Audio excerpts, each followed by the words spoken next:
To assalamu alaikum. Assalamu alaikum. Afuwan da Allah. Wannan bidiyon da yake gwada Sheikh Karibullah yana neman da a gaggauta yankewa dan uwansa Sheikh Abdul Jabbar hukuncin kisa, turo min shi akai. Kuma duba da cewa shi Sheikh Karibullah yana ɗaya daga cikin madigan da suka tsaya kai da fata lalle sai an yankewa Sheikh Abdul Jabbar hukunci, to shi yasa na yadda bayan an yanke hukuncin ya fito ya yi wannan bayani wanda har aka ɗau bidiyon shi aka yada. To sai kuma daga baya wayansu suka turo mini da sakonni cewa wannan bidiyon tsohon bidiyo ne. To kuma tunda na riga na postin wancan, shine naga ya dace in dawo a karo na biyu in yi wannan bidiyon, in ba wa shi Sheikh Karibu haƙuri, sannan kuma in janye matsayata. So amma dai a cikin bidiyon na san akwai abubuwa da yawa da na tattauna a kai, ba wai iya hukuncin da shi Sheikh Karibu ya nemi a yankin Sheikh Abdul Jabbar ɗin wanda bai inganta ba. Saboda haka ina neman afuwa, kuma game da sauran bayanan mu haɗa a comment section mu ƙara tattaunawa. Wassalam. Last Danbouzu shine sunan na.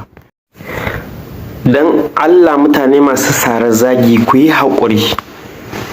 Abinda zan faɗa fahimta ta ce, kuma mahanga ta ce zan faɗa, ba lalle ta zama daidai da taka mahangar ba. Dan Allah ka yi haƙuri. Idan abin da zan faɗa bai yi daidai da mahangarka ko ra'ayinka ba, ban ce dole sai ka saurara ba. Zan yi magana ne akan wannan magana ta Sheikh Karibullah. Tsakani da Allah ta bani takaici, amma zan faɗa muku me yasa. Amma sai na yi shimfiɗa guda biyu zan. Abu na farko da zan faɗa shine da Sheikh Abdul Jabbar da duk wani mai hankali, wani wanda ya san yadda Najeriya take da tsarin mulki, musamman wannan na secularism da muke kai, ya san ba wanda zai kashe Abdul Jabbar akan wannan. Hasali ma daga ƙarshe in aka ƙara ɗagawa, shari'a za ta kai kan gaban wanda kila tun da yake ma bai taɓa tsarki ba, in yayi bawali ko ga'idi bai taɓa kallon gabas ba. Haka zalika kila a ƙarshen ƙarshe waɗanda za su yanka shari'ar waɗansu mutane ne wanda babu ruwansu da wani abu da ya shafi Islama. A baya akwai waɗansu mutane a birnin Kano waɗanda sun faɗi maganganu na ɓatanci akan Annabi, an kama su an masu shari'a, har yanzu suna nan. Akwai mawaƙa, akwai wanda ma ya ce wai za su tattaka fiyayyen halitta. Kai Allah na tuba ka yafe ni, bai ma kamata ake maimaita wannan ba. Ba abin da aka musu. Akwai wanda ya yi ridda ya ma bar addinin musulunci ya tafi social media yake faɗan maganganu. Har yanzu duk da dai yana hannu, amma dai me yasa din nake faɗan wannan? Ina faɗa ne saboda wayancin mutanen da na lissafa wayansu mutane ne wanda mafi akasari ko kace kafatanin musulmai sun yadda cewa wayancan sun yi maganganu ne na ɓatanci ga fiyayyen halitta ko ga Allah subhanahu wataala. Amma shi Sheikh Abdul Jabbar har yanzu magana yayi ɓatanci ko bai ba, kila wakala ce. Me yasa na ce kila wakala? Wani sashe na musulmi wayanda ba 'yan jam'iyyar siyasar shi ba, musamman ma wayanda suka fito daga gidaje guda hudun nan da Sheikh Abdul Jabbar ya yi rigima da su: Izala, Tijjaniya, 'yan haƙiƙa da 'yan ƙadiriya, wanda shi wannan ɗan uwan nashi Sheikh Karibullah Nasiru Kabara yake jagoranta. So duka wayannan sun haɗu akan cewa ya ɓatanci, ya faɗi maganganu marasa daɗi ga fiyayyen halitta sallallahu alaihi wasallam. A ɓangare ɗaya shi kuma Sheikh Abdul Jabbar, mabiyansa ko magoya bayansa suna ganin wancan zargi na wancan baya da tushe, kawai siyasa ce.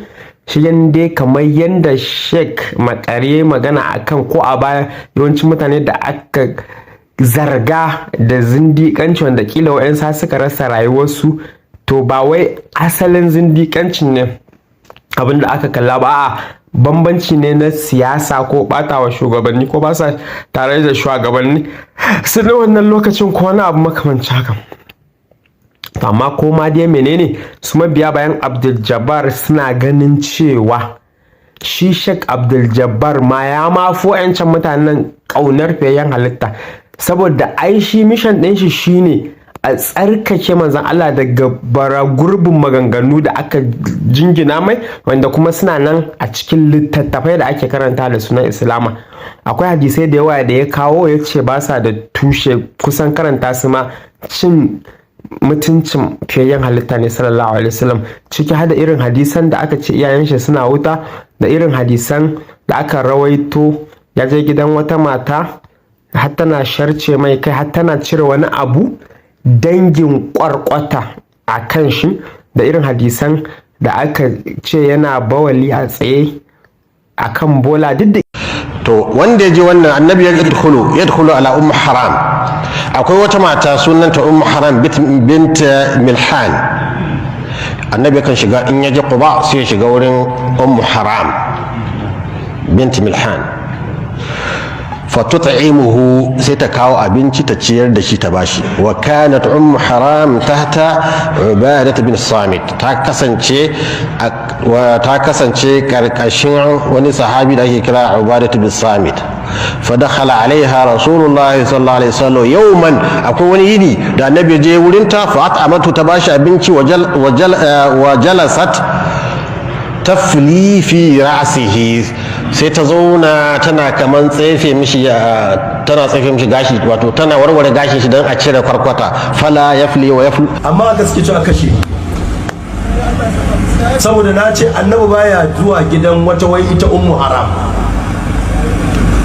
yanzu za mu ritsa su ma ai rigiman ma a tabbatar mana da ummu haram din, balle har ya je mata kilomita 5 yake tafi gunta don taimaka girki. Yana da mace a bisa karancin adadin da suka ce 9, tana Buhari ma 11 ce. Akwai hadisin ko babu? Mutumin da yake da mace 11, dan Allah jama'a, ba ma'aiki da zama koyi ga al'umma ba.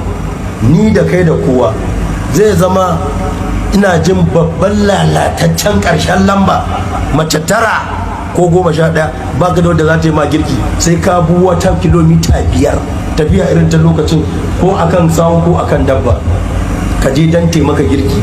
Ga 9 can suna zaune duk da soyayya ka aure su, ba wanda ya daura masu waka ba, sai da kaga sun ma za su iya maka duk bukatar da kake so ka aure su, ka tafi gun wata kilomita 5 dan taimaka girki. Ga mace 11 a gefe, dan Allah dan annabi ta fito rusa annabi ake a riwayoyin nan ko bata fito? Wai akwai a cikin su jakin da bai gane ba? Wallahi duk sun gane. To wai me yasa sun gane ba su damu ba? Babu ruwan su da annabi, abin da ya dame su sarran su, mu kuma abin da ya dame mu annabin mu. Dan haka muna cewa duk wata riwaya da ta taba ma'aikin Allah ƙarya ce. Kowaye ya ruwaito ta ƙarya yake. Duk wani isnadi da aka taɓa mutuncin ma'aikin Allah, ko mutum nawa ne, ko siƙa nawa ne, ko sabti nawa ne, ko hafizi nawa ne, maƙaryata ne dukkaninsu, ƙarya suke. kai suna nan dai da yawa. Zancen akwai kuma magana ta daban wacce wa'yansu suna ganin bai ma kamata ake tono wannan aibato, ake tono wannan karatun ana yin shi ba, saboda baya da wani amfani, duk da yana cikin littafi. To ko ya kamata a tono ko bai kamata a tono ba, wannan ma'aje shi wani topic ne mai zaman kanshi, inda bukata wata ran aye shi. To yanzu dai mu dawo kan shi magana Abdul Jabbar. Ni personally bana tare da Abdul Jabbar a abubuwa da yawa. Na farko, approach din shi, yanayin yanda yake kuri da yanda yake zakalkalewa, a yi haƙuri mabiya bayan shi, mai yiwa wannan kalmar za ta bata muku rai, amma dai tsakani da Allah, da yanayin yanda yake dunkula magana ya mai da ita kalma ƙwaya ɗaya, ya liƙa ta ga fiyayyen halitta. Duk da dai shi abin da yake cewa shine an yi describing ko dogon bayani ne akai, wanda yana nufin hakan.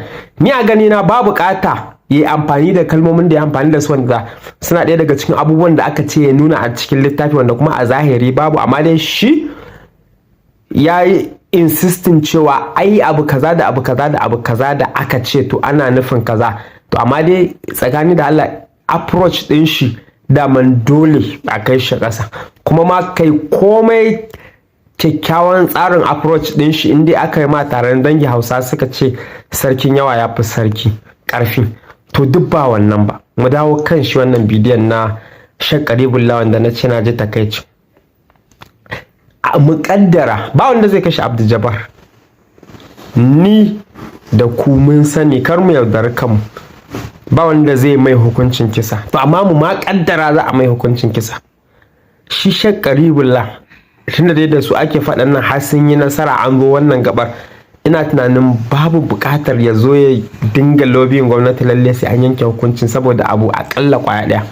Wannan ku abin shine mu ƙaddara za a kashe Sheikh Abdul Jabbar, amma Sheikh Abdul Jabbar zai tafi zai bar 'ya'ya. Sheikh Qaribullah shi ma wataran zai mutu zai bar nashi 'ya'yan. 'Ya'yansu cousins ne, ya kamata a ce koma dai ya ne su 'ya'yan a ce akwai zumunci a tsakani. To amma wannan maganar ta Sheikh Qaribullah ni a ganina za ta ruguza gidan ne. Dole cikin 'yan uwansu wa'yansu za su ɗauki side su zama suna tare da Sheikh Abdul Jabbar, wa'yansu za su iya zama suna tare da Sheikh Qaribullah. Idan haka ta faru ka zo kana cewa a kashe wani wanda kuma wayanda suka dauki side da shi mai yiwuwa suna ganin cewa Sheikh Abdul Jabbar akan daidai yake, tunda kamar yadda na faɗa muku kila wakala ne ko yana kan daidai ko akasin haka. Daga nan gaba ta kullu, zumunci ya ruguje, kuma a haka za a gaje shi. Ina mai tabbatar muku 'ya'yan Sheikh Abdul Jabbar da 'ya'yan duk wanda yake tare da Sheikh Abdul Jabbar a gidan, daga yanzu mutuncin Sheikh Qaribullah ta zube a idansu. Daga yanzu zumuncin babu, wata gaba ce. To a maimakon ya fito ya wannan magana, shi da kanshi ya san ba wanda zai kashe Sheikh Abdul Jabbar, amma muƙaddara ma za a kashe shi, kawai yayi gum da bakin shi, an kashe shi ma yayi gum. Aƙalla yayi wani yunkuri na ceto zumuncin ya ci gaba da ɗorewa. Amma wannan maganganun da ya faɗa ga ta nan a social media daga nan shekara 2000 annabi dada, wata gaba ce jikoki, wata kullalliyar gaba ce ya kulla wanda dama ba za a kashe Sheikh Abdul Jabbar ba. Kaga wannan gabar, inna lillahi wa inna ilaihi raji'un, wallahi Allah ne kaɗai ya san me za ta iya haddasa. Gidan fa yanzu fa a kawai daman can gidan ya ruguje, to yanzu ya tarwatse ne. Gaba ta zahiri ba na so in yi maganganu da yawa, amma akwai abubuwa da yawa da nake tsoro wanda za su iya kasancewa, wanda kuma maganganun Sheikh Qaribullah ne suka zo da su. Wannan mahangata ce, amma menene ra'ayinku da fahimtarku a kai? Dan Allah mu tattauna a comment, kuma za ku iya faɗan mahangarku, amma dan Allah me abin cikin hujjoji. Wassalamu alaikum. Las Danbuzu shine sunan nawa. Ga Danbuzu.